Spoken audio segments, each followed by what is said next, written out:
Tras el cierre de las urnas de las elecciones presidenciales del pasado 28 de julio de 2024 en Venezuela, el ex candidato opositor Edmundo González optó por una estrategia de confrontación.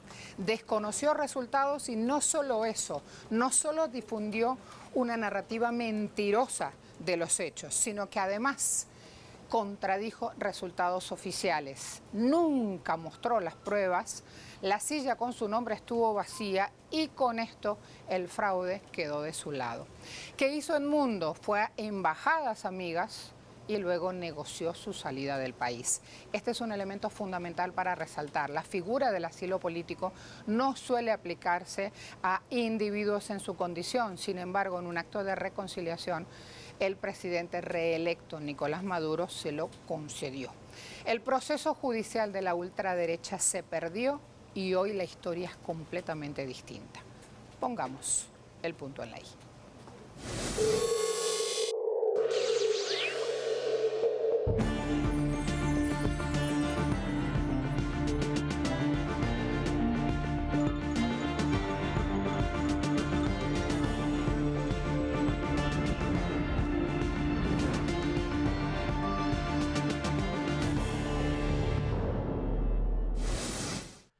Integrantes de la organización política Súmate pretendieron instalar la matriz de fraude poniendo en tela de juicio la victoria del presidente Nicolás Maduro y esta tesis la difundieron a través de una página web creada para publicar resultados que favorecían al candidato de la extrema derecha. Eran actas falsas con irregularidades evidentes, cuyo objetivo era sostener su narrativa infundada. Aunque expandían la matriz del fraude, jamás realizaron denuncias ante autoridades competentes. Es por ello que el Tribunal Supremo de Justicia citó al excandidato a presentar las pruebas que decía tener. Quiero entonces anunciar que en las próximas horas el ciudadano Edmundo González Urrutia será citado por este Ministerio Público en base a la investigación en curso para que él rinda declaraciones sobre su autoría, donde él se declara responsable de la página, esta que ha usurpado nada más y nada menos que la cualidad y competencia que solamente le corresponde al poder electoral venezolano. Va a tener que responder, va a tener que venir. El Ministerio Público tiene competencias para, en una investigación en curso, citar a los indiciados para avanzar en las investigaciones. Y en ese sentido, seguramente ustedes conocerán en tiempo, modo y lugar dicha citación y aspiramos que este ciudadano que no ha dado la cara más nunca, sino de forma muy, pero muy extraña a través de Twitter que también le escriben otras personas, no se sabe quién se los escribe. Pero la citación fue evadida por González Urrutia, quien se escudó bajo el pretexto de que en Venezuela no existían las garantías judiciales necesarias para poder asistir a la corte y desde la clandestinidad solicitaba que fuerzas extranjeras ingresaran al país y así hacerse del poder a la fuerza. La combinación de las acciones internas lideradas por María Corina Machado y esta campaña internacional que estoy adelantando son la punta de lanza de una estrategia que dará sus resultados esenciales, como la de hacer efectiva nuestra victoria.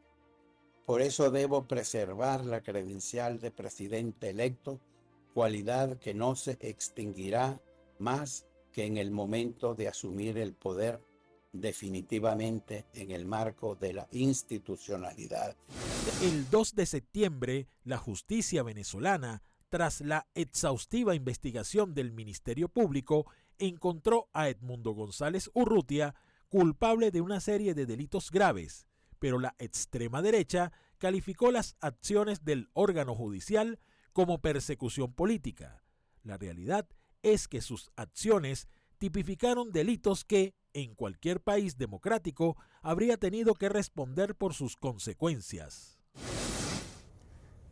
La decisión premeditada de preparar una página paralela a la página que publica oficialmente un país se enmarca dentro de una operación de inteligencia de carácter geopolítico que tiene como fin construir un estado paralelo, pero también una realidad paralela, también un mundo paralelo, también una operación de disonancia en el plano de la política y la geopolítica, porque entonces la oposición no solamente produjo un parlamento paralelo, un presidente paralelo, un tribunal supremo paralelo, sino que también con las guarimas construyeron un ejército paralelo, es decir, construyeron una realidad completamente disonante, y ese es probablemente el corazón de toda guerra cognitiva, construir un mundo en el cual no sepamos en qué mundo vivimos.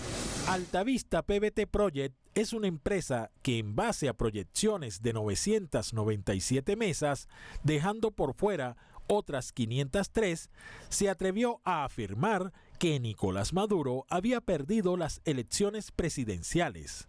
Asimismo, publicaron las actas que demostraban el presunto fraude, pero las incongruencias fueron notables. La investigación, según el informe de Samuel Moncada, expone cómo las actas no presentaban formatos uniformes. Señala que los códigos QR presentes en las actas direccionaban a páginas de ventas de productos, lo que cuestiona la credibilidad de las mismas. Al mismo tiempo, en otros códigos, las firmas de los miembros de mesa son idénticas, o incluso habían QR distintos en una misma acta. En algunas de las actas publicadas por la empresa Altavista, los códigos QR no pueden ser verificados ni se anclan a ninguna base de datos que los sustente. Están como desaparecidos, ¿no? Hoy es 28 de octubre, 3 meses de la gran victoria. Me estaban diciendo que en algunos estados aparecieron actas de la oposición y ellos no la llevaron para la OEA. Estoy confundido, yo entro en una confusión. ¿De dónde salieron esas si ellos la llevaron para la OEA? Tienen una fábrica de chorizo. Es el nombre que reciben eso, ¿no? Una fábrica de longanizas, le dicen en otros lugares. Son unos farsantes. Son unos farsantes. Si ellos tenían un reclamo, lo primero que tenían que haber hecho, ¿qué era? Ir con las pruebas, en este caso ante el TCJ, nunca fueron para allá, nunca llevaron pruebas. Entonces se van para la OEA que se vaya a la OEA se partó. Y con la OEA Almagro y todos los que estaban ahí. No nos importa a nosotros lo que diga la OEA. No nos importa. Autoridades de Venezuela iniciaron una exhaustiva investigación para desarticular planes desestabilizadores encabezados por la ultraderecha que arremetían contra la democracia del país. El resultado, según la Fiscalía, había que buscar a Edmundo González por multiplicidad de delitos. Se libró una orden de captura y Edmundo González evadió a la justicia. El 2 de septiembre, un juez de Venezuela con competencia en temas de terrorismo emitió una orden de captura inmediata contra el excandidato Edmundo González Urrutia, imputado por los siguientes delitos: usurpación de funciones, forjamiento de documento público, instigación a la desobediencia de leyes, conspiración, sabotaje, daños de sistema y asociación para delinquir.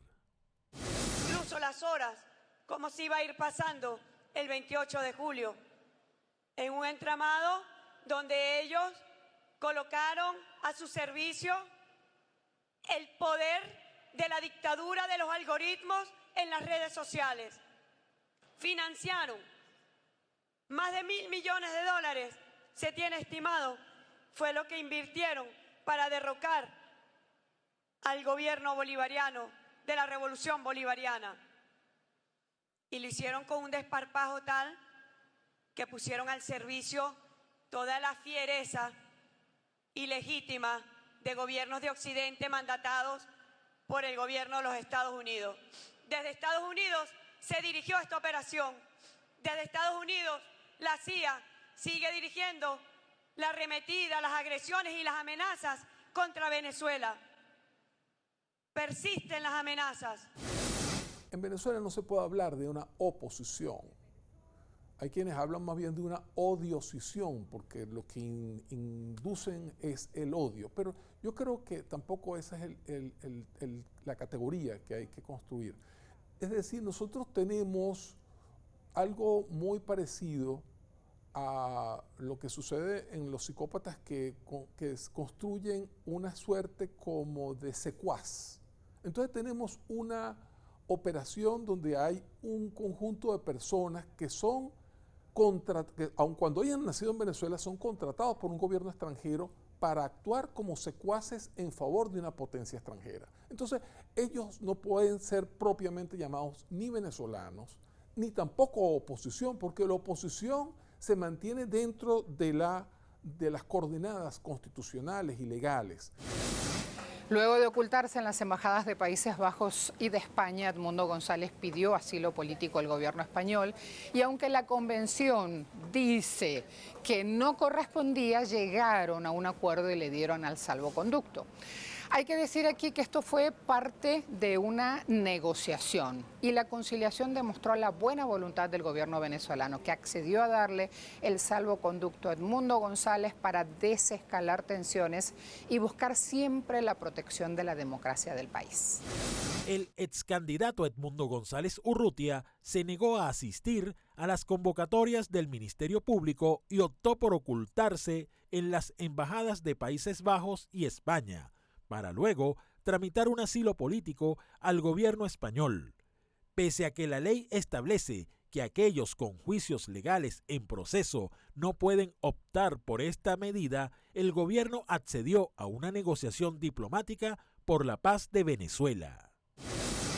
Lo primero que ocurrió con ese caso fue que el gobierno de España dijo que ellos no estaban en ninguna negociación con nosotros. Fue lo primero que salió. No, nosotros negociando con esos bichos, no. De repente el señor se apareció ya en España. ¿Cómo llegó a España, pues? ¿Cómo vino para acá un avión de la Fuerza Aérea Española? O sea, para entrar un avión de la Fuerza Aérea Española, lo autoriza el gobierno que está aquí, el gobierno nacional, pues, el gobierno nuestro, de la revolución. ¿Y a qué viene? Ah, bueno, viene a buscar un pasajero. ¿Y quién es ese pasajero? Tal persona. ¿Y por qué ese señor se va? Ah, necesita un salvoconducto. Ah, eso no es una negociación. Ellos tratan siempre de mentir. Sin embargo, Edmundo González Urrutia se empeñó en acusar con nuevas mentiras, argumentando que su salida y la firma del documento donde reconoce el fallo de la Sala Electoral del Tribunal Supremo de Justicia, la victoria electoral de Nicolás Maduro y que respetaba a los 5 poderes del Estado venezolano, fue bajo coacción, chantaje y presiones. El mundo entero sabe que siempre recurren al juego sucio, el chantaje y la manipulación. Estando en la residencia del embajador de España, el presidente de la Asamblea Nacional, Jorge Rodríguez, y la vicepresidenta de la República, Delcy Rodríguez, se presentaron con un documento que tendría que refrendar para permitir mi salida del país. Para desmentir estas acusaciones, el 9 de septiembre, el presidente de la Asamblea Nacional, Jorge Rodríguez, hace públicas algunas pruebas y detalles de la reunión sostenida con González Urrutia. Muchos de ustedes que pertenecen a estas grandes matrices del hegemón comunicacional se han acostumbrado a aceptar las mentiras de los opositores y los derechistas venezolanos como si fueran verdad sin hacerle una contrapregunta. ¿Dónde está la coacción aquí? Y te digo una cosa, Gabriela, y le digo otra cosa, señor González Urrutia. Usted me está acusando a mí de que yo lo coaccioné de alguna manera. Yo tengo otras pruebas que señalan lo contrario. No me obligue a mostrarlas porque estoy dispuesto a hacerlo. La discrepancia entre la narrativa de supuestas presiones a González Urrutia por parte de la Fiscalía, sumado al silencio del imputado sobre el estatus de los cargos, pone de manifiesto las evidencias que rodean la salida del ex candidato opositor de Venezuela y la incongruencia de sus señalamientos.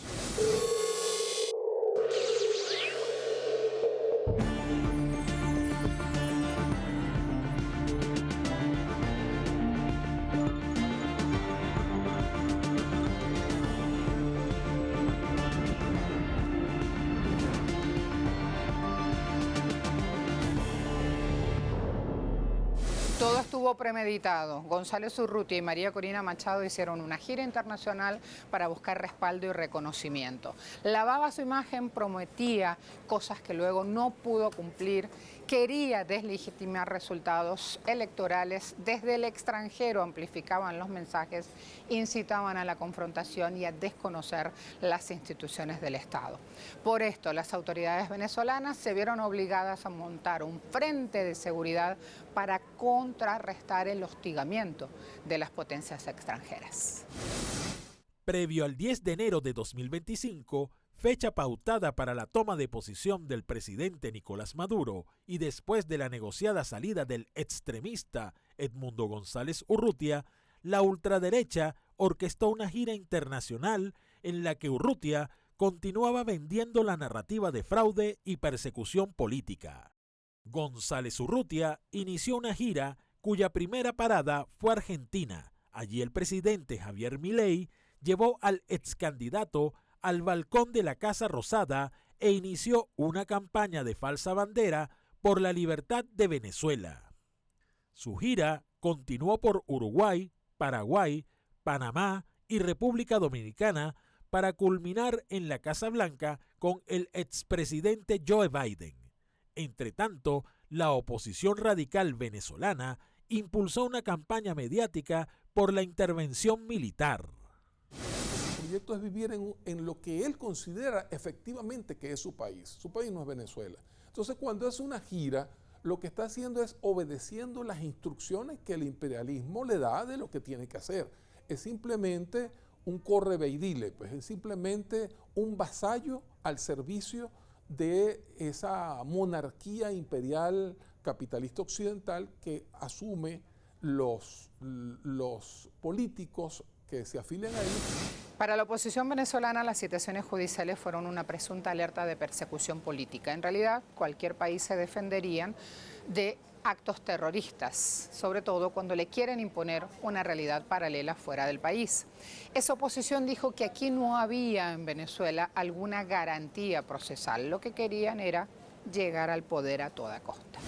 Maduro está totalmente acorralado. Sin embargo, todavía parece que quedan algunos hombres de poca fe que además creen que pueden convencer a los venezolanos de que somos un pueblo derrotado, un pueblo que debe conformarse con la humillación, con la indignidad de lo que son esas sobras que deja ese festín de los corruptos. María Corina Machado, dirigente opositor.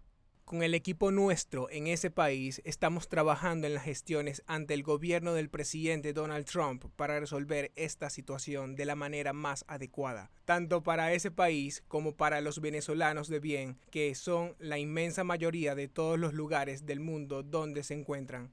Edmundo González, ex candidato presidencial. Dictador Maduro afuera. Argentina no va a reconocer otro fraude y espera que las Fuerzas Armadas esta vez defiendan la democracia y la voluntad popular. La libertad avanza en Latinoamérica. Javier Milei, presidente de Argentina. Lo que vimos ayer en Venezuela no tiene otro nombre más que fraude. Una elección donde el resultado oficial no tiene relación con la realidad. Algo evidente para cualquiera, rompimos relaciones diplomáticas con Maduro desde hace 4 años. No las reabriremos hasta que su pueblo pueda elegir a sus líderes en elecciones de verdad. Nayib Bukele, presidente de El Salvador. Nos preocupa seriamente que los resultados anunciados no reflejen la voluntad ni el voto del pueblo venezolano. La comunidad internacional está siguiendo esto muy de cerca y responderá en consecuencia. Una representación del gobierno de Venezuela y del socialismo en general como algo parecido al proyecto de Hitler, al proyecto de los grandes genocidas de la historia, y eso por supuesto construye en la mentalidad de los políticos de otras partes del mundo una idea de que si me acerco a esto, me puedo contaminar con ese tratamiento. Y como saben que se está contra Venezuela, hay una política que no es solamente una política de desprestigio, hay una política activa de genocidio contra el pueblo de Venezuela. Entonces ningún líder quiere... Ha pasado un año desde entonces y aunque ganó la paz en Venezuela, aún este pueblo tiene cicatrices. La estrategia de la ultraderecha para llegar al poder ha sido muy característica. Pedían más medidas coercitivas, más sanciones para este país, para afectar a los ciudadanos. Sin embargo, en unión, en fortaleza, se da un proceso de crecimiento. Venezuela apuesta a nuevos horizontes y a nuevas alianzas. Pusimos el punto en la I.